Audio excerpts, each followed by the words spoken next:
Hello friends, welcome to my YouTube channel K L study friends. यहाँ पर हम देखने वाले हैं सीटेट में आपके अभी तक ईवीएस में जितनी शिफ्टों में आपके एग्जाम्स हुए हैं सारी शिफ्टों का एनालिसिस। ठीक है, तो यहाँ पर आपके एग्जाम्स जो हैं वो 28 दिसंबर से शुरू हुए थे और आपके यहाँ पर कल तक यानी 20 जनवरी तक के जितने भी एग्जाम्स हुए उनमें ईवीएस में जो जो क्वेश्चन पूछे गए हैं तो शिफ्ट वाइज यहाँ पर हम एक ही वीडियो के माध्यम से बताने का प्रयत्न करेंगे कि क्या कुछ क्वेश्चन रहे हैं और आपका जिस भी शिफ्ट को एग्जाम्स था तो आप यहाँ पर मिला सकते हैं कि आपने कितने क्वेश्चन सही किए हैं। ठीक है, और यदि आपको आपकी शिफ्ट का कोई भी क्वेश्चन याद है तो आप कमेंट्स में ज़रूर बताएं। तो देखते हैं सीटेट 28 दिसंबर फर्स्ट शिफ्ट में पूछे गए ईवीएस के क्वेश्चन विथ आंसर के। तो सबसे पहला क्वेश्चन यहाँ पर बना था 28 दिसंबर में, मधुबनी चित्रकारी किस राज्य में प्रसिद्ध है। तो आपको पहले बता दें कि आपका जो एनसीईआरटी है वहाँ से केवल 6 से 7 क्वेश्चन ही देखने को मिल रहे हैं। आपने स्वयं देखा होगा आपकी शिफ्ट में, और बाकी आपके जो क्वेश्चन हैं वो क्या बोलते उससे यूपी टेट का कवर कर रहे हैं यहाँ पर। ठीक है, तो आप UP TET previous year question paper जरूर लगा लें यदि आपका आगामी शिफ्ट में एग्जाम है। तो यहाँ पर पूछा गया मधुबनी चित्रकारी किस राज्य में प्रसिद्ध है, तो यह है आपके बिहार राज्य में की जाती है। अब ये मधुबनी चित्रकारी हम यहाँ पूरा एनालिसिस देखेंगे और आपको अतिरिक्त फैक्ट बताने का प्रयत्न करेंगे ताकि आपकी शिफ्ट में यदि क्वेश्चन बनता है तो आपका क्वेश्चन सही होना चाहिए। तो मधुबनी चित्रकारी जो होती है इसी को मिथिला चित्रकारी कहा जाता है। ठीक है, अब जो मधुबनी चित्रकारी होती है यह केवल महिलाओं के द्वारा अपनाई गई थी, बाद में इसे पुरुषों ने भी अपना लिया है। प्रारंभ में यह चित्रकारी जो है केवल रंगोली के रूप में प्रसिद्ध थी, लेकिन वर्तमान समय में यह जो चित्रकारी है दीवारों पर, कागजों पर और आपके कपड़ों पर भी की जाने लगी है। ठीक, अब जो मधुबनी चित्रकारी है यह बिहार में तो की जाती है, साथ ही साथ बिहार के जिले यदि आपसे पूछता है तो दरभंगा, सहरसा, पूर्णिया, मुजफ्फरपुर में भी ये चित्रकारी की जाती है और नेपाल के कुछ भागों में। अब पूछता है कि इसमें किन रंगों का प्रयोग किया जाता है, तो इसमें जो है प्राकृतिक रंगों का प्रयोग करते हैं। प्राकृतिक रंग क्या होते हैं, जो हमें प्रकृति से प्राप्त होते हैं, जैसे आपसे कह दें नील का प्रयोग, हल्दी का प्रयोग। ठीक है, चावल के घोल का प्रयोग, चावल का जो आटा होता है उसका घोल बना करके उसका प्रयोग करते हैं इसमें। पेड़ पौधों के रसों का प्रयोग इसमें किया जाता है। ठीक है, अब मधुबनी के बाद में अन्य चित्रकारियाँ जैसे आपसे पूछ ले बरली चित्रकारी किस राज्य में प्रसिद्ध है, और आपकी एक होती है चित्रकाठी चित्रकारी। कौन सी? चित्रकाठी चित्रकारी। तो ये दोनों ही आपकी महाराष्ट्र राज्य की हैं। ये भी आपसे क्वेश्चन एक शिफ्ट में बना था, तो ये भी आप याद रखिए। नेक्स्ट आपसे पूछता है कलमकारी और पोचमपल्ली। ये तो बहुत ही रिपीट चल रहा है क्वेश्चन। तो कलमकारी और एक होती है पोचमपल्ली, तो ये या तो आपके ऑप्शन में आंध्र प्रदेश मिलेगा और यदि आंध्र प्रदेश नहीं है तो फिर तेलंगाना। ठीक है, तो ये याद रखिए। अब देखते हैं नेक्स्ट पूछा गया था क्वेश्चन विटामिन सी का मुख्य स्रोत क्या है। तो विटामिन सी का मुख्य स्रोत है खट्टे पदार्थ। तो आप यहाँ अंदाजा लगा सकते हैं कि आपको विटामिन से क्वेश्चन पूछा है तो आपको सारे विटामिन, किस विटामिन का रासायनिक नाम क्या है, किसके मुख्य स्रोत क्या हैं और किस विटामिन की कमी से कौन से रोग होते हैं, एक वीडियो केवल इसी पर हमने बनाया था, पोषक तत्व। उसमें आपको वसा, कार्बोहाइड्रेट, प्रोटीन सारी चीज़ें बताई थी, तो आप प्ले लिस्ट में जाकर पढ़ लें। अब यहाँ पर पूछा है विटामिन सी का मुख्य स्रोत। तो आपने देखा होगा सभी खट्टे पदार्थों में विटामिन सी प्रमुख रूप से पाया जाता है। अब खट्टे पदार्थ जैसे आपका नींबू हो गया, संतरा हो गया, आंवला हो गया, ठीक है, तो इनमें विटामिन सी होता है। विटामिन सी का रासायनिक नाम पूछ ले यदि आपसे तो एस्कार्बिक एसिड होता है। और विटामिन सी की कमी से कौन सा रोग हो जाता है आपका, तो स्कर्वी रोग हो जाता है। ठीक है, ये याद रखिए। नेक्स्ट क्वेश्चन पूछा कौन सा पक्षी काफ़ी हद तक, क्वेश्चन को अच्छे से पढ़ना है, पूछा है काफ़ी हद तक अपनी गर्दन को पीछे घुमा सकता है। तो वो आपका आउल होता है, उल्लू होता है। ठीक है, यदि एक क्वेश्चन और बनता है उल्लू से आपका, यह रात्रिचर प्राणी है अर्थात रात्रि में जागता है। एक शिफ्ट में आपका यही क्वेश्चन पूछ लिया कि जो उल्लू है और चमगादड़ है वो रात्रि में जागते हैं, तो यह हर वस्तु को किस रंग में देखेंगे, तो काले और सफ़ेद। तो ये तो पता है कि उल्लू रात्रि में जागता है। एक क्वेश्चन और बनता है, पिछली बार काफ़ी क्वेश्चन पूछा गया था कई शिफ्टों में, क्या होता है कि किसकी आंखें मानव की तरह गोल और सामने की तरफ होती हैं, तो वो भी आपका उल्लू होता है। ठीक है, नेक्स्ट क्वेश्चन बनता है यहाँ से एक कि कौन सा पक्षी झटके से, यदि आपसे झटके की बात करता है कि झटके से अपनी गर्दन को आगे पीछे कौन सा पक्षी करता है, तो वो होती है आपकी मैना। ठीक, याद रखिए, जो रेगिस्तानी क्षेत्रों में देखने को मिलती है। नेक्स्ट है कौन सा एक सामाजिक कीट नहीं है। अब आपके ऑप्शन में एक तो यही ऑप्शन मान लें, दूसरा हो जाएगा यहाँ पर ततैया, तीसरा हो जाएगा आपका ऑप्शन दीमक, और चौथा हो जाएगा आपका चींटियाँ। तो आपको बताना था कि कौन सा सामाजिक कीट नहीं है, तो इसका राइट आंसर हो जाएगा आपका मकड़ी। मकड़ी समूह में नहीं रहती है, अलग रहती है, जबकि ततैया, दीमक और चींटियाँ समूह यानी ग्रुप में, कॉलोनी में रहती हैं। ठीक है, नेक्स्ट क्वेश्चन पूछ लिया, भालू जैसा दिखता है। ये कई शिफ्टों में रिपीट क्वेश्चन है, भालू नहीं है। वृक्षों की शाखाओं पर उल्टा लटक कर लगभग 17 घंटे सोता है, औसत अवधि इसकी लगभग 40 वर्ष होती है। तो कौन सा जानवर है? तो ये आपका स्लॉथ हो जाएगा। ठीक है, नेक्स्ट यहाँ पर मधुमक्खी के बारे में पूछ लिया कि असत्य कथन कौन सा है। तो कितनी बार आपको बताया, मधुमक्खी का जो है पालन का उपयुक्त समय अक्टूबर से दिसंबर, यही अंडे देने का उपयुक्त समय होता है। ठीक, एक मधुमक्खी के झत्ते में 3 प्रकार की मधुमक्खियाँ होती हैं। सबसे पहली होती है रानी मधुमक्खी जो केवल अंडे देती है, दूसरी होती है आपकी यहाँ पर नर मधुमक्खी जो केवल प्रजनन का कार्य करती है, और तीसरी होती है श्रमिक मधुमक्खी जो झत्ते के लिए सबसे महत्वपूर्ण होती है। श्रमिक मधुमक्खियाँ ही झत्ते का सारा कार्यभार देखती हैं, बच्चों का पालन पोषण भी यही करती हैं और फूलों का रस भी ढूंढ करके यही लाती हैं। ठीक है, तो सबसे महत्वपूर्ण कौन सी मधुमक्खियाँ होती हैं? आपकी श्रमिक मधुमक्खियाँ। ठीक है, अब देखते हैं हम, नर मधुमक्खी झत्ते के लिए सबसे महत्वपूर्ण है, जो कि गलत है। यह इसका केवल एक ही कार्य है, एक गलत ऑप्शन दिया है और हमें यही बताना है कौन सा असत्य है। पहले हम सारे यहाँ पर पॉइंट देखेंगे। रानी मधुमक्खी अंडे देती है तो सही है। फिर यहाँ है यहाँ होगी झत्ते में, क्या होगा? झत्ते में बहुत सारी श्रमिक मधुमक्खियाँ होती हैं, ये बिल्कुल सही है।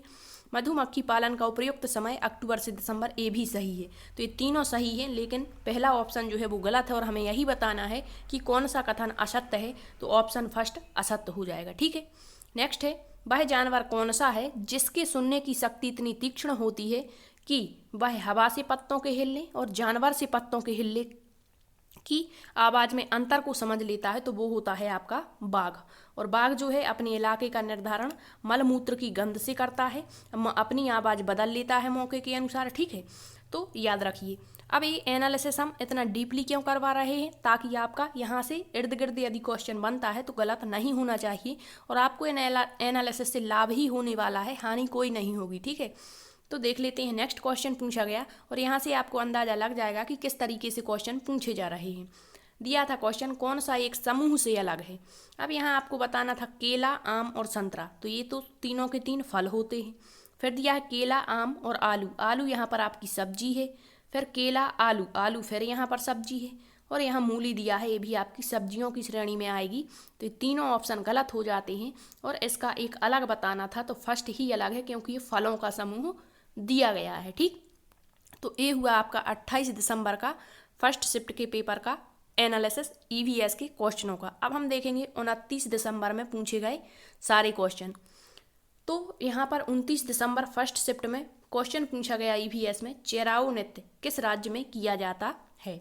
तो ये आपकी मिजोरम का नृत्य है, प्रमुख नृत्य माना जाता है यहाँ का। और इसमें क्या होता है चेराओ नृत्य में, इसे बम्बू नृत्य भी कहते हैं, बम्बू नृत्य। ठीक है, बम्बू नृत्य भी इसे कहते हैं। और इसमें जो वहाँ के लोग होते हैं वो बांस की डंडियों का घेरा बना करके और नृत्य करते हैं, तो ये होता है चेराओ नृत्य। ठीक है, नेक्स्ट है प्रोटीन। देखो 28 दिसंबर में पूछा आपका विटामिन सी के प्रमुख स्रोत और 29 में पूछ लिया प्रोटीन के मुख्य स्रोत। अब आप यहाँ देख सकते हैं कि पोषक तत्वों से आपके क्वेश्चन बन रहे हैं, भले ही एक क्वेश्चन आया लेकिन आया जरूर है। तो प्रोटीन के मुख्य स्रोत क्या हैं? अब ऐसे ऑप्शन दिए थे, पहला में दे दिया होगा सोयाबीन दालें, दूसरा में दे दिया होगा चना या अन्य ऑप्शन। ठीक है, तो आपको बताना था कि किस में सबसे ज़्यादा प्रोटीन पाया जाता है। तो सोयाबीन और दालों में प्रोटीन सबसे ज़्यादा होता है। अब सोयाबीन में कभी कभी पूछ लेता है कि कितना प्रतिशत प्रोटीन पाया जाता है, तो लगभग 42% प्रोटीन आपके सोयाबीन में पाया जाता है। ठीक है, सोयाबीन कहाँ से आया है हमारे यहाँ? तो चीन से आया हुआ है। अब बता दें आपको कि जो प्रोटीन है, प्रोटीन आपके एमिनो अम्लों से मिलकर बना होता है। ठीक है, एमिनो अम्लों से मिलकर बना होता है और कितने प्रकार के एमिनो अम्ल? 20 प्रकार के। ठीक है, टोटल 20 होते हैं, जिसमें से 2 भागों में बटे होते हैं। 10 आवश्यक एमिनो अम्ल होते हैं और 10 अनावश्यक एमिनो अम्ल, तो याद रखिए। ठीक है, नेक्स्ट क्वेश्चन, कौन सी ग्रीन हाउस गैस नहीं है? तो आपकी ग्रीन हाउस गैस से आपके इसके अलावा ओजोन परत से काफ़ी क्वेश्चन बन रहे हैं। तो कौन सी ग्रीन हाउस गैस नहीं है? तो यहाँ बताना था कार्बन डाइऑक्साइड आपकी ग्रीन हाउस गैस है, CH4 मीथेन आपकी ग्रीन हाउस गैस है, N2 नाइट्रस ऑक्साइड आपकी ग्रीन हाउस गैस है, लेकिन कार्बन मोनोऑक्साइड जो है वो आपकी ग्रीन हाउस गैस नहीं है, ये आपकी दम घोंटू गैस होती है। दम घोंटू का मतलब इससे यदि ये निकलती है वाहनों से और कारखानों के धुएं से, ठीक है। और यदि कहीं पर कमरा बंद कर दिया जाए और इस गैस की मात्रा यदि अधिक हो तो व्यक्ति की मृत्यु भी हो जाती है, दम घुट जाता है, ठीक है। तो ये याद रखिए। अब यहाँ एक क्वेश्चन पूछ लेते हैं कि जो मीथेन है वो कहाँ पर सबसे ज़्यादा पाई जाती है। तो धान के खेतों में, एक तो फर्स्ट धान के खेतों और जुगाली करने वाले जानवरों के स्थानों पर ये सबसे ज़्यादा रिलीज होती है, ठीक है। अब देखते हैं नेक्स्ट क्वेश्चन। चांगपा जनजाति से पूछ लिया कि चांगपा जनजाति अपने अस्थायी निवास टेंट बनाते हैं, उन्हें क्या कहते हैं। तो उन्हें रेबो कहते हैं। याद रखिए, चांगपा जनजाति पर एक हमने अलग से वीडियो बनाया है, केवल इसी के बारे में पूरे फैक्ट बताए हैं, तो आप प्ले लिस्ट में देख लें एक बार वीडियो। यहाँ से कभी कभी किसी शिफ्ट में एक क्वेश्चन पूछते हैं और किसी में 2 क्वेश्चन भी पूछे जा रहे हैं, ठीक है। तो ये इंपॉर्टेंट हो जाता है। नेक्स्ट, पेट्रोलियम से बना उत्पाद नहीं है, यहाँ क्वेश्चन देखना नहीं है। तो पेट्रोलियम से आपका पेट्रोलियम को संशोधित करके मिट्टी का तेल बनता है, बिल्कुल, डामर बनाया जाता है और पैराफिन मोम बनता है, लेकिन CNG नहीं बनता। ये एक प्रकार की CNG गैस होती है, प्राकृतिक गैस, और इसका फुल फॉर्म यदि आपसे पूछता है तो फुल फॉर्म होता है कॉम्प्रेस्ड नेचुरल गैस, ठीक है। नेक्स्ट क्वेश्चन बना पत्थरों के बीच में मुलायम घोंसला, मतलब घोंसले से भी क्वेश्चन बना है, तो आपको सारे घोंसले पढ़ लेने हैं। पत्थरों के बीच में मुलायम घोंसला बनाने वाला पक्षी कलचीड़ी, जिसे हम इंडियन रॉबिन बर्ड कहते हैं, ठीक है। इसके घोंसले में आपके रुई, मुलायम टहनियाँ आदि चीज़ें देखने को मिलती हैं। और कलचीड़ी की जो चोंच होती है वो अंदर से भी कैसी होती है, लाल कलर की होती है, और छोटे छोटे कीड़ों को यह खाती है, ठीक। नेक्स्ट है, कौन सी पर्यावरण अध्ययन की सब थीम नहीं है। तो थीम और सब थीम आपको पता होनी चाहिए, आपका शुरुआत ही यहीं से होता है पर्यावरण अध्ययन का, ठीक है। तो थीम होती हैं 6 और सब थीमें होती हैं 4। तो थीमें कौन कौन सी, तो पहली होती है आपकी परिवार एवं मित्र, ठीक है, परिवार एवं आपकी मित्र हो गई। फिर दूसरी थीम होती है आपकी भोजन, तीसरी होती है आपकी थीम पानी, फिर होती है आपकी आवास, फिर होती है आपकी यात्रा, और फिर होती है हम चीज़ें कैसे करते हैं या सोचते हैं। तो ये 6 थीमें होती हैं और 4 सब थीमें होती हैं। 4 सब थीमें जो हैं आपकी वो परिवार और मित्र नामक थीम के अंतर्गत आती हैं। तो यहाँ भोजन आपकी थीम है, कार्य एवं खेल यहाँ दिया है, पशुएं, तो हमें बताना है सब थीम नहीं है। तो भोजन आपकी सब थीम नहीं है, ये थीम है, और ये 3 जो दी हैं ये आपकी सब थीमें हैं, ठीक है। तो क्वेश्चन अच्छे से पढ़ना, पूछा क्या है, पूछा है सब थीम नहीं है, तो ये 3 तो यहाँ पर सब थीमें हैं, लेकिन भोजन जो है वो आपकी क्या है, एक थीम है। नेक्स्ट क्वेश्चन पूछा चिपको आंदोलन के प्रणेता। तो आंदोलनों से क्वेश्चन पूछे जा रहा है, एक में पूछ लिया ये चिपको आंदोलन, एक किसी शिफ्ट में पूछा गया था आपका क्या बोलते खेजड़ी वृक्षों से संबंधित, मतलब बिश्नोई आंदोलन से, ठीक है। तो चिपको आंदोलन के प्रणेता हैं सुंदरलाल बहुगुणा, और इनके साथ में इनका सहयोग किया था चंडी प्रसाद भट्ट और गौरा देवी ने, ठीक है। नेक्स्ट है तमिलनाडु के निकटवर्ती राज्य। मैप से भी आपके 4 से 5 क्वेश्चन देखने को मिल रहे हैं। अभी 4 से 5 क्वेश्चन कौन से हैं, तो एक तो आपका दशा वाला पूछ लेता है, एक निकटवर्ती राज्य पूछ लेता है, एक तटवर्ती राज्य पूछ लेता, कौन से बंगाल की खाड़ी से लगते हैं, कौन से अरब सागर से। तो इम्पोर्टेंट है, आप अच्छे से मैप को एक बार देख करके जाएं। तो तमिलनाडु आपने देखा होगा सबसे दक्षिणतम राज्य है हमारा तमिलनाडु। अब इसके निकट जो भी राज्य पड़ते होंगे वो आपका आंसर सही होगा। तो केरल, कर्नाटक, आंध्र प्रदेश। अब आपके ऑप्शन में क्या था वो आपको देखना था, ठीक है। नेक्स्ट पूछ लिया कौन सा समूह से अलग है। तो यहाँ पर हमने केवल सही ऑप्शन लिए हैं। बिहू आपका असम का है, बिल्कुल सही। पोंगल, पोंगल आपके आंध्र प्रदेश का नहीं बल्कि तमिलनाडु का फसल त्योहार है, ठीक है, तो ये गलत हो जाता है। विशु केरल का है, दुर्गा पूजा पश्चिम बंगाल का। तो हमें बताना था अलग कौन सा है, तो वो है आपका पोंगल। पोंगल तमिलनाडु का है, जबकि आंध्र प्रदेश का तो आपका क्या बोलते उगादी है। कौन सा, उगादी, ठीक है, तो ये गलत हो जाता है। नेक्स्ट क्वेश्चन खेजड़ी वृक्ष से पूछ लिया। खेजड़ी वृक्ष आबू धाबी में पाया जाता है। फिर दिया है इस वृक्ष के तने में पानी एकत्रित रहता है जिसका प्रयोग वहाँ के स्थानीय लोग करते हैं। ये गलत हो जाता है क्योंकि यह पानी की कमी वाले स्थानों में रहता है वृक्ष, तो ये गलत है, ठीक है। कौन सा असत्य है, तो यही असत्य होगा। इस वृक्ष की छाया में बच्चे जानवर खेलते हैं, बिल्कुल सही। और इस वृक्ष की छाल से दवा बनाई जाती है, ये भी सही है, ठीक है। तो हमें बताना था असत्य कथन, और ये अबू धाबी में तो पाया ही जाता है, साथ ही साथ आपके राजस्थान राज्य में पाया जाता है, ठीक है। और अबू धाबी में सबसे ज़्यादा खजूर के वृक्ष, यहाँ पर राजस्थान कर लेना आप, ठीक। तो इसका राइट आंसर ऑप्शन बी होगा क्योंकि ये गलत दिया है। पानी एकत्रित आपके रेगिस्तानी ओक नामक वृक्ष में होता है, जो ऑस्ट्रेलिया में मिलता है। नेक्स्ट पूछा गया मलेरिया रोग का वाहक क्या है, तो मलेरिया का वाहक है मादा एनाफ्लीज नामक मच्छर, और इसके लिए रोनाल्ड रॉस को 1902 में नोबेल प्राइज दिया गया था। एक क्वेश्चन फैक्ट के रूप में पूछ लेते हैं, ठीक। अब देखते हैं हम, इसके बाद आपके 28 और 29 दिसंबर में पेपर हुए थे, फिर आपके पेपर नहीं हुए, डायरेक्ट फिर 9 जनवरी को स्टार्ट हुए थे। तो 9 जनवरी में पूछे गए सीटेट के सारे क्वेश्चन यहाँ पर हम देख लेते हैं।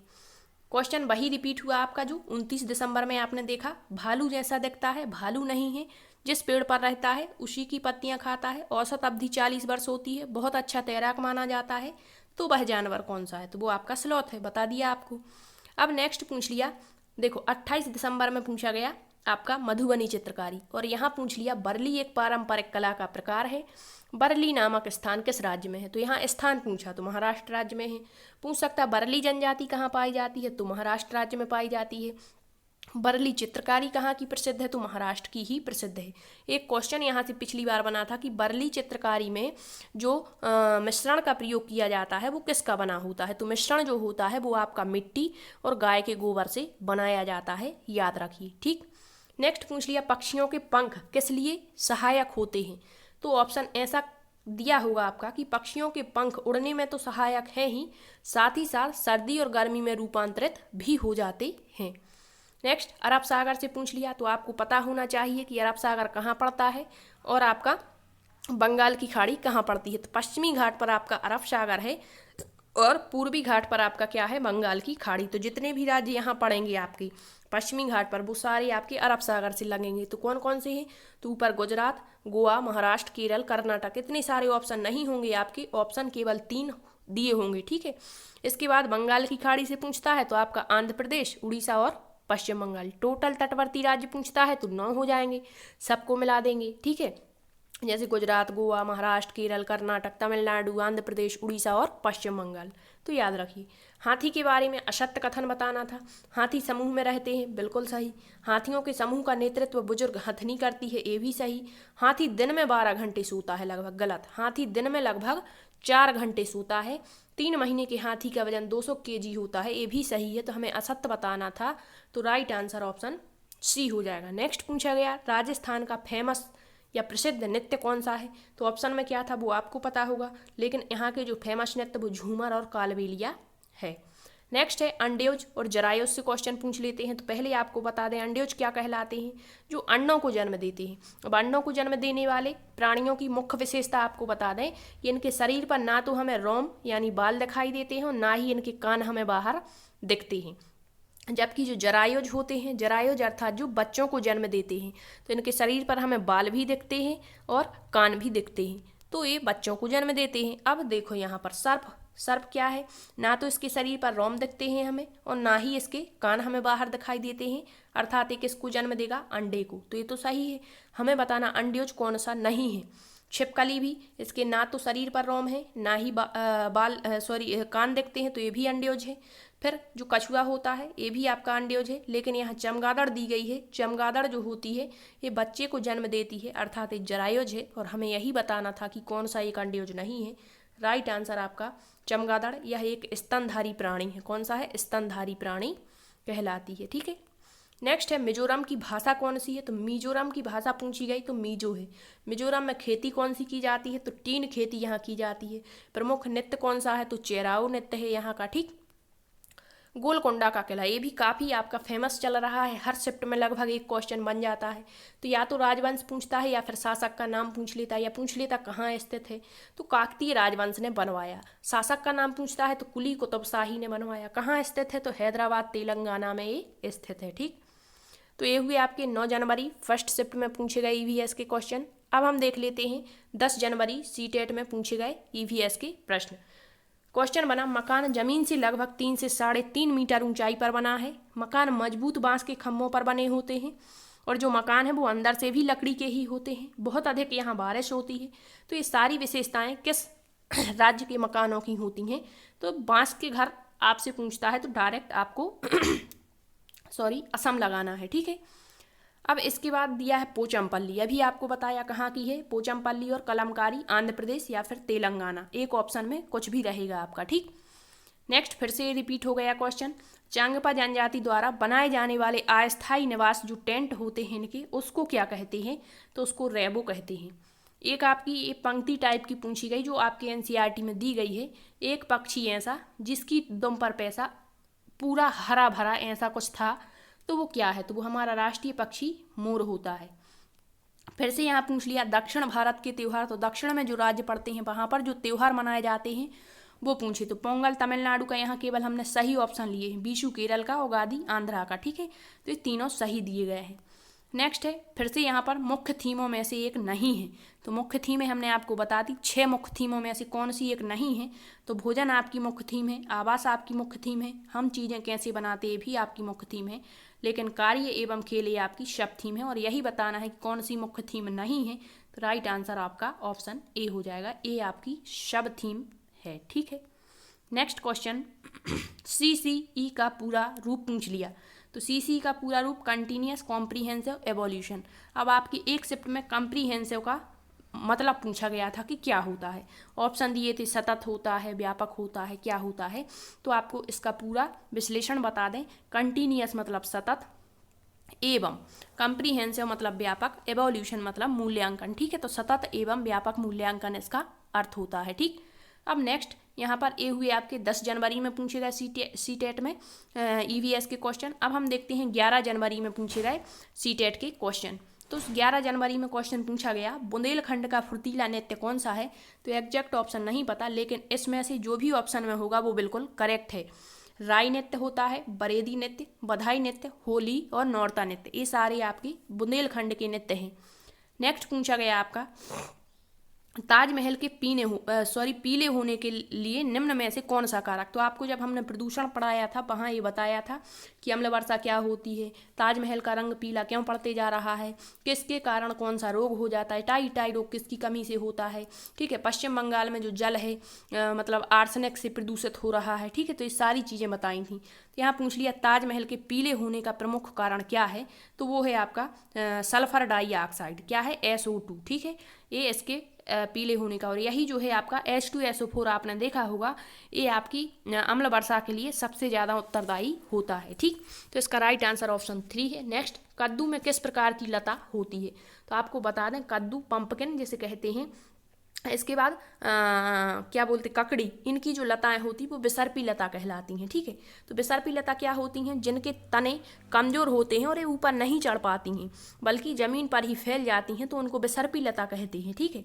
इसके अलावा एक होती है आपकी आरोही लता। तो आरोही लता के तने भी कैसे होते हैं? कमज़ोर, लेकिन यदि इनको कुछ सहारा दे दें, ठीक है, झकड़े टाइप के लगा दें इनके आसपास, तो ये उनके सहारे से ऊपर चढ़ जाती हैं, जिन्हें आरोही लता कहते हैं। और आरोही लता आपकी किस में पाई जाती है? तो मनी प्लांट आपसे पूछ ले, और एक अंगूर, इनमें आरोही लता पाई जाती है, ठीक है।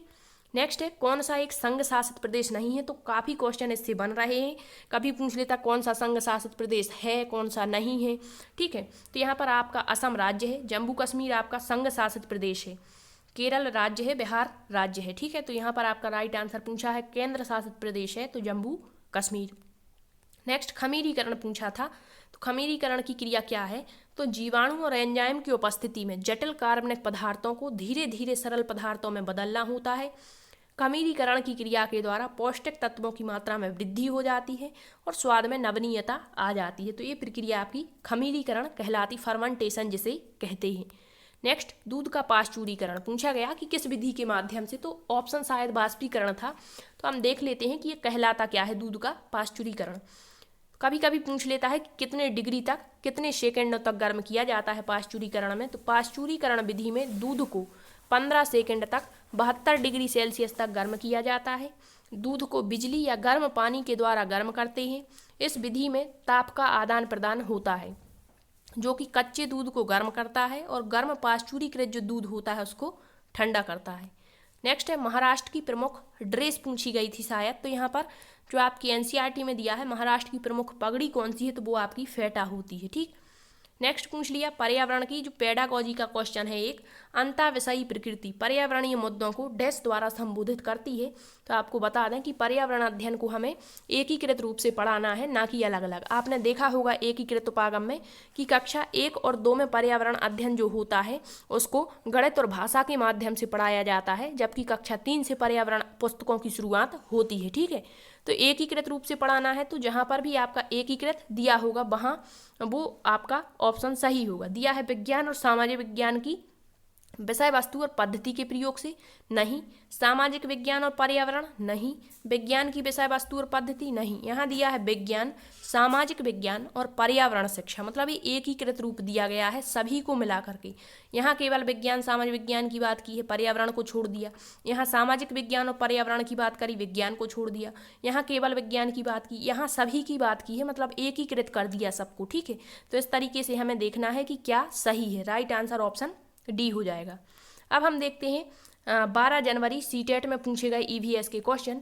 तो ये क्वेश्चन इस तरीके का दिया गया था एक आपका कि आप एक्स पर स्थित हैं, ठीक है, ऐसा कुछ, और आपका विद्यालय वाई पर है। तो आपके घर से आपके विद्यालय तक जाने के लिए कोई सीधी सड़क नहीं है, तो पहले आप ए पर जाते हैं जो एक्स के उत्तर में है। तो ए आपको पता होगा कि ये उत्तर होता है, ये दक्षिण होता है, ये पूर्व होता है और ये पश्चिम होता है। ठीक है, तो आप कहाँ जाते हैं, पहले एक्स ए पर जाते हैं। कहाँ ए पर जाते हैं, जो एक्स के कहाँ है, उत्तर में है, मतलब ए यहाँ उत्तर में होगा, ए है उत्तर दिशा। ठीक है, 30 मीटर दूरी पर है। फिर आप बी पर जाते हैं, ए बी होगा। ठीक है, बी पर जाते हैं जो ए के ठीक पश्चिम में है। तो पश्चिम कहाँ है, ए के पश्चिम में है और 40 मीटर, मतलब 30 से ज़्यादा होगा, तो ये हो गया 40 और ये हो गया आपका बी। फिर आप सी पर जाते हैं जो बी के ठीक उत्तर में है। तो बी का उत्तर ए होगा और 30 मीटर है। ठीक है, 30 मीटर है और ये सी हो गया। फिर दिया है अंत में आप बाई पर अपने विद्यालय पहुंचते हैं जो सी के ठीक पश्चिम में है। सी का पश्चिम फिर से ये हो जाएगा और 40 मीटर है और ये हो गया आपका विद्यालय बाई। तो विद्यालय के सापेक्ष बतानी थी, ये आपका विद्यालय हो गया बाई, तो इसके सापेक्ष आपको ये दिशा बतानी है। ठीक है, तो यहाँ से लाइन ड्रॉ करेंगे तो ये दिशा आपको बतानी है घर की। तो कौन सी दिशा होती है आपकी, तो ये तो हो गया दक्षिण और ये हो गया पूर्व। तो इस प्रकार से आपकी जो दिशा निकल के आती है वो दक्षिण पूर्व होती है। ठीक है, नेक्स्ट क्वेश्चन, नीचे दिए गए खाद्य पदार्थों में किस में लौह तत्व की प्रचुर मात्रा है।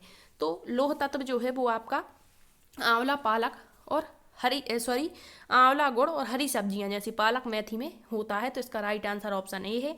और जो लौह तत्व की कमी से रोग हो जाता है वो एनीमिया होता है और डॉक्टर सलाह देते हैं ये सारी चीज़ें खाने की। नेक्स्ट क्वेश्चन पूछा गया, मच्छरों के प्रजनन की रोकथाम के लिए ठहरे हुए पानी में तेल डालने की सलाह दी जाती है, क्यों? क्योंकि तेल डालने से पृष्ठ तनाव कम जाता है, ऑक्सीजन की आपूर्ति रुक जाती है और मच्छरों का प्रजनन थम जाता है। तो राइट आंसर ऑप्शन ए है। नेक्स्ट पूछ लिया, कुडुक भाषा में तोरांग का अर्थ क्या होता है। तो तोरांग का अर्थ होता है जंगल। और कुडुक कहाँ के लोगों की भाषा है, तो झारखंड के लोगों की ये भाषा है। जो सूर्यमणि थी जंगल की साहसी बेटी, आपने पढ़ा होगा, तो ये वहाँ से लिया गया क्वेश्चन है। नेक्स्ट है क्वेश्चन, चावल के आटे से बना व्यंजन कौन सा है। तो आपका चावल के आटे से बनाया गया व्यंजन डोसा होता है। ठीक है, यहाँ दिया है ढोकला, चाय, समोसे, तो ये नहीं है। राइट आंसर ऑप्शन ए हो गया। नेक्स्ट है, हाथियों के झुंड के बारे में फिर से पूछ लिया, सत्य कथन कौन सा है। तो 14-15 वर्ष तक बच्चे रहते हैं और हथनियाँ झुंड में रहती हैं, सही है। पूरे झुंड का नेतृत्व बुजुर्ग हथनी करती है, ये भी सही है। 3 महीने के बच्चे का वजन 200 किलोग्राम, ये भी सही है। यहाँ दिया है हाथी दिन में लगभग 10 घंटे आराम करते हैं, जो गलत है और यही हमें बताना था।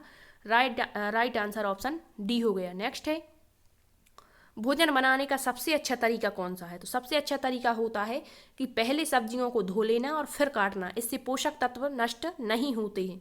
राइट आंसर ऑप्शन ए है। यहाँ दिया पहले सब्जियों को काटना, जब काटने के बाद धोंगे तो उसमें पोषक तत्व खत्म हो जाते हैं। तो ये तीनों ही गलत दिए गए हैं, ऑप्शन ए राइट आंसर है। नेक्स्ट है, गेहूं को पीसने से पहले पत्थरों तथा भूसे जैसी अशुद्धियों को हटाने के लिए कौन सी पृथक्करण विधि का उपयोग होता है। तो वो होती है आपकी चालनी विधि। ठीक है, यदि ये पूछता कि जो किसान है वो गेहूं की डंडियों को अलग करने के लिए और गेहूं को निकालने के लिए किस विधि का प्रयोग करते, तो वो थ्रेशिंग होता है। लेकिन यहाँ अशुद्धियों को हटाने की बात की गई है, तो पत्थरों को तो चालनी विधि के माध्यम से हम हटाते हैं।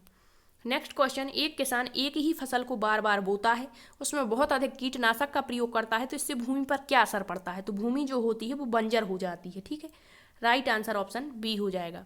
अब हम देखते हैं 13 जनवरी फर्स्ट शिफ्ट में पूछे गए ईवीएस के प्रश्न। पूछा गया बंगाल की खाड़ी से लगे तटवर्ती राज्य, तो अभी आपको बताया पूर्वी घाट पर जो राज्य पड़ते हैं आंध्र प्रदेश, उड़ीसा और पश्चिम बंगाल। फिर दिया है स्वच्छ भारत अभियान किसके समय में शुरू किया गया, तो महात्मा गांधी जी की 150वीं वर्षगांठ पर 2 अक्टूबर सन 2014 से प्रारंभ किया गया मोदी जी के द्वारा। नेक्स्ट है अमृता देवी बिश्नोई का संबंध खेजड़ी वृक्षों से है। नेक्स्ट, रजत ने अपने मित्र से कहा मैं नहीं खेल सकता, क्यों, क्योंकि मुझे बुखार है, मैं कपकपी, बुखार, सिरदर्द और अंत में पसीना आने के चक्कर से गुजर रहा हूँ। रक्त की जांच के बाद डॉक्टर ने मुझे कड़वी दवाई दी है। तो रजत किस रोग से पीड़ित है, तो ये सारी जो विशेषताएं आपके मलेरिया रोग की होती हैं जो मच्छरों के माध्यम से फैलता है। ठीक, नेक्स्ट है दड़की माई का संबंध किस राज्य से है, तो ये आपके जल संरक्षण से संबंधित था। दड़की माई का पूछा गया राजस्थान के अलवर जिले से, और यहीं पर क्वेश्चन बना था कि राजेंद्र सिंह जल पुरुष कौन है, तो वो हैं आपके राजेंद्र सिंह, ये भी आप याद रखिए। ठीक है, नेक्स्ट क्वेश्चन, डॉक्टर एक व्यक्ति को मेडिकल सलाह के अलावा वही आंवला गुड़ पालक की सलाह देता है, तो उसे कौन सा रोग है उस मरीज को, तो एनीमिया है। ठीक है, लौह तत्व की कमी से रोग हो जाता है और इसकी पूर्ति के लिए डॉक्टर दवाइयों के साथ साथ ये सारी चीज़ें खाने की सलाह देते हैं। नेक्स्ट है सही मिलान करना था, यहाँ आवाज से क्वेश्चन था। तो मनाली में पत्थर और लकड़ी के घर होते हैं, बिल्कुल। असम में बांस के घर, कश्मीर में हाउस बोट और राजस्थान में मिट्टी के घर। यहाँ हमने केवल सही ऑप्शन लिए हैं। ठीक है, नेक्स्ट है ऊर्जा का पिरामिड कैसा बनता है, तो ऊर्जा का पिरामिड हमेशा सीधा बनता है, मतलब आपके पारितंत्र से भी हर शिफ्ट में एक क्वेश्चन पूछा जा रहा है। नेक्स्ट है दिल्ली से मुंबई जाने पर कौन कौन से राज्य बीच में पड़ते हैं, तो आपने देखा होगा मैप में इस तरीके से हमारा जो मैप है यहाँ पर दिल्ली पड़ता है और यहाँ आपका मुंबई है पश्चिमी घाट पर, तो बताना था। तो 3-4 राज्य पड़ते हैं, हरियाणा, राजस्थान, मध्य प्रदेश और गुजरात। नेक्स्ट, कपास के रेशे मतलब देख सकते हैं आप कि पौधे के किस भाग से प्राप्त होते हैं, तो बीजों से। फिर आटे से बनने वाला यहाँ व्यंजन पूछा गया, मादक पदार्थ पूछे गए, एनसीएफ, एनईपी, इससे तो हर बार आपके 2 से 3 क्वेश्चन देखने को मिल रहे हैं। अब हम देखते हैं 17 जनवरी में पूछे गए क्वेश्चन, फिर से पूछ लिया। यहाँ डायरेक्ट पूछा चांगपा जनजाति कहाँ पाई जाती है, तो यहाँ पर लद्दाख नहीं दिया था। अब जिसको पता होगा कि लद्दाख को ही ठंडा रेगिस्तान कहते हैं, वहीं पर चांगपा जनजाति पाई जाती है, तो राइट आंसर ऑप्शन ए हो जाएगा। नेक्स्ट है 2 क्वेश्चन इस शिफ्ट में पूछे गए चांगपा जनजाति से। क्या है, चांगपा जनजाति के लोग जानवरों को रखने के लिए एक विशेष प्रकार का आवास बनाते हैं, उसे क्या कहते हैं, तो अधिकांश बच्चों ने रेबो लगा दिया। ये देखा ही नहीं कि जानवरों के लिए पूछा है, स्वयं के लिए नहीं। तो जानवरों के लिए जो घर बनाते हैं वो रेबो के पास में ही बनाते हैं और उसकी दीवारों को लेखा कहते हैं, जो पत्थरों की बनी होती है। ठीक, नेक्स्ट है लहसुन का कौन सा भाग, इस शिफ्ट में ये पूछा और नेक्स्ट शिफ्ट में पूछ लिया बाजरे का कौन सा भाग खाया जाता है, तो लहसुन का भाग खाया जाता है आपका कौन सा, तना। ठीक है, आपको कल के वीडियो में एक छोटा सा वीडियो डाला है, करीबन 5 मिनट का है, और उसमें किस पौधे का कौन सा भाग खाया जाता है वो आप एक बार देख लें, छोटा सा ही वीडियो है, यहाँ से आपका 1 नंबर आपको सिलेक्शन भी दिला सकता है। ठीक है, नेक्स्ट है भारत का राष्ट्रीय वृक्ष कौन सा है, तो राष्ट्रीय वृक्ष आपका बट वृक्ष, बरगद का वृक्ष है। और बरगद का जो वृक्ष होता है इसकी जो शाखाएं हैं वो जड़ों की भांति इसको सहारा प्रदान करती हैं। नेक्स्ट है निम्न में से केंद्र शासित प्रदेशों का उप समूह आपको बताना था, तो चंडीगढ़, लद्दाख आपके केंद्र शासित हैं। जम्मू कश्मीर, केरल यहाँ राज्य दिया, उड़ीसा राज्य है, उड़ीसा राज्य है, तो ये तीनों गलत हो जाते हैं। राइट आंसर ऑप्शन ए है। नेक्स्ट है बावड़ी का अर्थ क्या होता है, तो बावड़ी का अर्थ सीढ़ीदार कुआं होता है। एक क्वेश्चन यहाँ बना था कि सीसीई में कम्प्रीहेंसिव का मतलब क्या है, तो अभी आपको बता दिया था कि व्यापक होता है इसका अर्थ, जबकि कंटिन्यूअस का मतलब सतत होता है, ई का मतलब एवोल्यूशन होता है, मूल्यांकन। ठीक, लड़के बाहर के कार्य करते हैं, लड़कियां अंदर के कार्य, ये किसे दर्शाता है, तो ये लैंगिक रूढ़िवादिता को दर्शाता है। इसे हटाने के लिए हमें समाज में बदलाव लाना है, तो लड़कों को लड़कियों के और लड़कियों को लड़कों के कार्य करवाने चाहिए। नेक्स्ट है दिल्ली में रहने वाला कोई व्यक्ति दिल्ली के सापेक्ष चंडीगढ़ और देहरादून किस दिशा में है, तो अभी आपको बताया जैसे ये हमारा मैप हो जाता है और यहाँ पर हमारा दिल्ली पड़ता है, तो चंडीगढ़ थोड़ा सा इधर और देहरादून आपका यहाँ पड़ता है। ठीक, उत्तराखंड, तो ये डायरेक्ट आपकी उत्तर दिशा नहीं होगी। ये कौन सी दिशा है आपकी, यहाँ से यदि हम मैप बनाएं तो ये आपकी हो जाएगी, ये होती है आपकी उत्तर और ये होती है पश्चिम, तो उत्तर पश्चिम। और ये कौन सी होती है उत्तर और ये कौन सी होती पूर्व, तो उत्तर पश्चिम और उत्तर पूर्व हो जाएगा इसका राइट आंसर। नेक्स्ट है धूप में कपड़ों का सूखना किस विधि पर आधारित है, तो वाष्पीकरण विधि पर। फिर प्रवासी अप्रवासी पर क्वेश्चन बना, तो प्रवासी जो देश के हैं लेकिन अन्य देश में रहते हैं, और अप्रवासी जो कभी भी विदेशों में नहीं जाते हैं। निपुण भारत क्लास डली हुई है, यहाँ से हर शिफ्ट में आपका क्वेश्चन बन रहा है 2 से 3 क्वेश्चन, तो देख लें आप एक बार क्लास।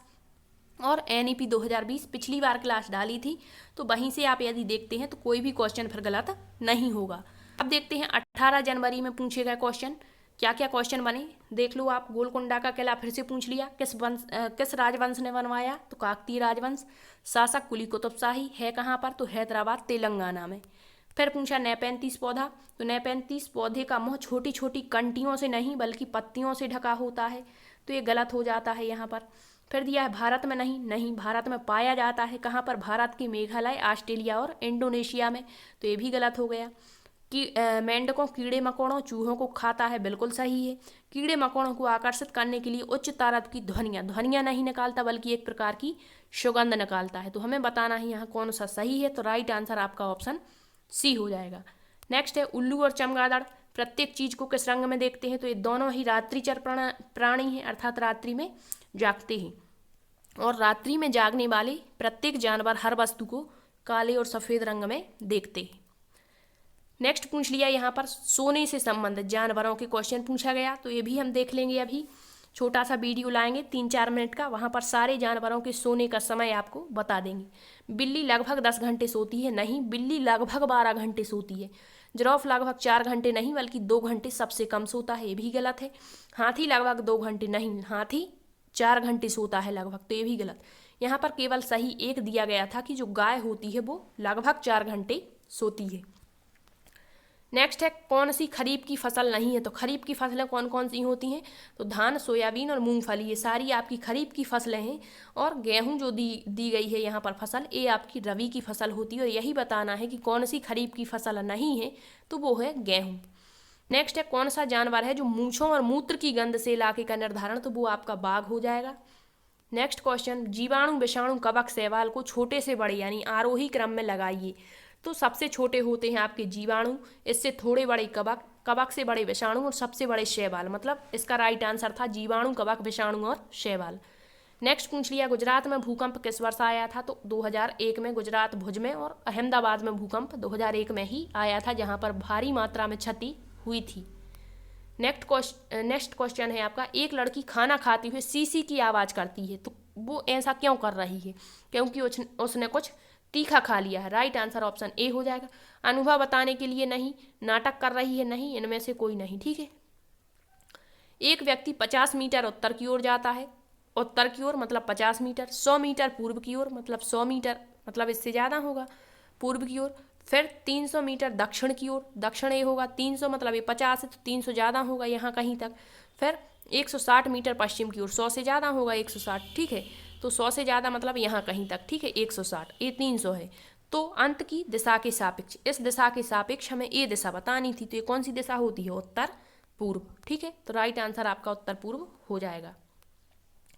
नेक्स्ट क्वेश्चन जब कोई व्यक्ति ट्रेन के द्वारा अहमदाबाद आपका कहाँ पड़ता है, गुजरात में यहाँ, और केरल की यात्रा कर रहा है यहाँ कहीं की, तो वह अनेक सुरंगों को इस बीच जो सुरंगें पड़ती हैं इनको पार करता है, तो ये कौन सा पर्वत है ये हमें बताना था, तो पश्चिमी घाट होता है। जबकि विंध्याचल आपका कहाँ पड़ता है, मध्य प्रदेश, जो आपका बीचों बीच में स्थित है। अरावली आपका राजस्थान, जो यहाँ कहीं स्थित है। इसका राइट आंसर पूर्वी घाट इस तरफ है, तो हमें केरल कहाँ पड़ेगा, पश्चिमी घाट, राइट आंसर ऑप्शन सी हो जाएगा। अब देखते हैं 19 जनवरी में पूछे गए क्वेश्चन। पूछ लिया विश्व जल दिवस कब मनाया जाता है, तो राइट आंसर आपका 22 मार्च हो जाएगा। 5 जून पर्यावरण दिवस, 22 अप्रैल आपका पृथ्वी दिवस, 16 सितंबर ओजोन दिवस। नेक्स्ट क्वेश्चन एक घर से क्वेश्चन पूछा गया कि घर मिट्टी के बने हैं, दीवारों को गोबर से लीपा जाता है ताकि दीमक ना लगे, छतों पर कटीली झाड़ियाँ होती हैं जिस पर नीम कीकर की लकड़ियाँ छाई रहती हैं। तो इस प्रकार के घरों की जो विशेषताएं हैं वो किस राज्य में देखने को मिलती हैं, तो वो राजस्थान राज्य में। असम में बांस के घर, मनाली पत्थर लकड़ी के घर, और लद्दाख में पत्थर के घर, ढालू छत है क्योंकि बर्फ जमा रहती है। नेक्स्ट क्वेश्चन सबसे ज़्यादा उष्णकटिबंधीय वर्षा वन, तो उष्णकटिबंधीय वर्षा वन सबसे ज़्यादा आपके असम राज्य के ऊपरी क्षेत्रों में देखने को मिलते हैं। और उष्णकटिबंधीय वन कहाँ सबसे ज़्यादा होते हैं, जहाँ पर जैव विविधता अधिक होती है। आपकी भूमध्य रेखा के इर्द गिर्द जो भी आपका एरिया पड़ता है वहाँ सबसे ज़्यादा जैव विविधता होती है। अब आप कहेंगे मध्य प्रदेश इसका सही है, तो नहीं, क्योंकि मध्य प्रदेश, यदि क्वेश्चन ए होता कि सबसे ज़्यादा वन या वन राज्य कौन सा कहलाता, तो मध्य प्रदेश था। उष्णकटिबंध की बात करी गई है तो वो असम राज्य है आपका, ठीक है। नेक्स्ट है वहीदा प्रिज्म, वहीदा प्रिज्म जो है आपके नेवी में डॉक्टर हैं और ये किस राज्य से संबंधित है, तो जम्मू कश्मीर। जिला यदि पूछता है तो राजौरी जिला, और गांव यदि पूछता है तो आपका धन्ना मंडी गांव। कौन सा? धन्ना मंडी गांव से संबंधित हैं। ठीक। नेक्स्ट क्वेश्चन, नेवी में कितने परेड मतलब कमांड दिए जाते हैं परेड में, तो 36 प्रकार की। वह कौन सा देश है जहां पेट्रोलियम के सबसे ज़्यादा भंडार, पानी जो है वो पेट्रोल से महंगा है, तो वो आपका आबू धाबी है। यहाँ पर खजूर के वृक्ष ज़्यादा देखने को मिलते, पानी की कमी होती है, पेट्रोल सबसे ज़्यादा होता है, और यहाँ की जो मुद्रा पूछ लेते हैं कभी कभी, तो दिरहम यहाँ की मुद्रा है। नेक्स्ट है, वर्षा जल मापन यंत्र को क्या कहते हैं, तो रेन गेज कहते हैं। डेसिबल ध्वनि मापक यंत्र है। रिएक्टर पैमाना भूकंप तीव्रता मापता है। नेक्स्ट है, वीनस फ्लाई ट्रैप का दूसरा नाम क्या है, तो डायोनिया है वीनस फ्लाई ट्रैप का दूसरा नाम, और यह अमेरिका का शाकीय पौधा। बाघों की संख्या कम क्यों हो रही है, वनोन्मूलन के कारण। हंगुल मृग कहाँ देखने को मिलते हैं, तो जम्मू कश्मीर के दाचंगम राष्ट्रीय उद्यान में। कलमकारी चित्रकारी कहाँ की प्रसिद्ध है, तो आंध्र प्रदेश की। कमल के डंठल का कार्य पूछा गया। पोषण स्तर से यहाँ भी क्वेश्चन बना। आकलन के जो 10 संकेतक हैं ईवीएस में, उससे एक क्वेश्चन बना। और एडीजीएस का संबंध किससे है, एक क्वेश्चन पूछा गया। अब देखते हैं 20 जनवरी यानी कल पूछे गए क्वेश्चन। तो 6 महीने से अधिक दिनों तक अंतरिक्ष में रहने वाली महिला कौन सी हैं जिन्होंने विश्व रिकॉर्ड स्थापित किया, तो वो है सुनीता विलियम्स। ठीक है। नेक्स्ट है आपका, कौन सा एक मानवीय क्रिया है, तो खनन आपकी मानवीय क्रिया है, जबकि भूकंप, ज्वालामुखी उद्गार, जलवायु परिवर्तन, ये तीनों ही आपकी क्या है, प्राकृतिक क्रियाएं होती हैं, प्रकृति के द्वारा ये घटित होती हैं। मानव हस्तक्षेप कहाँ कर सकता है, केवल खनन कार्यों में, इनमें नहीं कर सकता। ठीक है। नेक्स्ट है, बाजरे का कौन सा भाग ओखली में डालकर कूटा जाता है, तो भुंटा। ठीक है। या फिर यहाँ पर आपको बता दें कि यदि ऐसा था कि कौन सा भाग खाया जाता है, तो फिर बीज हो जाता। नेक्स्ट है, नीचे दिए गए समूह में से कौन सा सर्वाहारी से संबंधित है, तो सर्वाहारी मतलब जो मांस भी खाते हैं और शाकीय भी होते हैं, तो इसका राइट आंसर हो जाएगा कुत्ता, बिल्ली और मनुष्य। नेक्स्ट है, दिल्ली मध्य में स्थित है और इसके सापेक्ष, तो अभी आपको बताया था, मैप से आपको बताने का प्रयत्न करेंगे। सबसे पहले ये मान के चलिए ये हमारा मैप है और यहाँ कहीं आपका दिल्ली है। अब बताना था आपको कि दिल्ली के सापेक्ष लखनऊ, लखनऊ आपका यहाँ पड़ेगा उत्तर प्रदेश। ठीक है, इस तरफ, और चंडीगढ़ आपका यहाँ, तो ये दिशा हमें बतानी थी। यहाँ से मैप ड्रॉ करेंगे तो ये होता है आपका दक्षिण पूरब। ये ऑप्शन यहाँ गलत लिया है, ये हो जाएगा आपका दक्षिण पूरब, और ये कौन सी दिशा है आपकी, उत्तर पश्चिम। ठीक है, तो उत्तर पश्चिम और दक्षिण पूरब जहाँ भी दिया होगा आपके ऑप्शन में वो सही होगा। नेक्स्ट है, बिल्ली के दांत नुकीले तेज धारदार होते हैं क्यों, तो बिल्ली मांसाहारी होती है और मांस को फाड़ने के लिए, काटने के लिए ही बिल्ली के दांत नुकीले और धारदार होते हैं। जैसे आपसे पूछ सकता गाय के दांत, सर्प के दांत, तो ये भी हम एक छोटा सा वीडियो लाएंगे, वहाँ आपको ये कवर करा देंगे। नेक्स्ट, मधुबनी चित्रकारी बिहार राज्य की प्रसिद्ध है। नेक्स्ट है, कौन सा एक केंद्र शासित प्रदेश नहीं है, तो नहीं पूछा है, तो मिजोरम आपका राज्य है, जबकि ये सारे के सारे आपके संघ शासित प्रदेश हैं। नेक्स्ट है, भालू जैसा दिखता है, भालू नहीं है, आलसी जीव है, मलमूत्र त्यागने के लिए सप्ताह में एक बार नीचे आता है, जिस वृक्ष पर रहता है उसी की पत्तियां खाता है, लगभग 17 घंटे वृक्षों से उल्टा लटक करके सोता है, औसत अवधि लगभग 40 बरस होती है। कौन सा जानवर है, तो स्लॉथ है। फिर दिया है नेपेंथिस पौधा, तो वो अभी आपको बताया था, कीड़े मकोड़ों चूहों को चालाकी से फंसाकर खाता है। नेक्स्ट, जैव विविधता दिवस 22 मई, वाष्पीकरण से क्वेश्चन पूछा गया और ट्रेन से आपका क्वेश्चन पूछा गया है। ठीक है, तो ये हुए आपके ईवीएस के अभी तक 28 दिसंबर से लेकर के 20 जनवरी तक पूछे गए सारे क्वेश्चनों का एनालिसिस, और आपको कुछ अतिरिक्त फैक्ट बताने का भी प्रयत्न किया है, जिसने अभी तक एक भी अलग अलग करके एनालिसिस नहीं देखा है, और यदि वो ए एनालिसिस देखता है तो उसके सारे डाउट यहाँ क्लियर हो जाएंगे और उसको अंदाजा लग जाएगा कि किस तरीके से क्वेश्चन पूछे जा रहे हैं। ठीक है, यदि आपको सेशन पसंद आया है तो शेयर जरूर करना और कमेंट्स में अपनी प्रतिक्रिया व्यक्त जरूर करना कि आपको क्लास कैसी लगी, और आप यदि इसी तरह से अभी तक 28 दिसंबर से लेकर के 20 जनवरी तक के CDP के क्वेश्चन यदि देखना चाहती हैं तो कमेंट्स में जरूर बताएं। ठीक है, थैंक यू।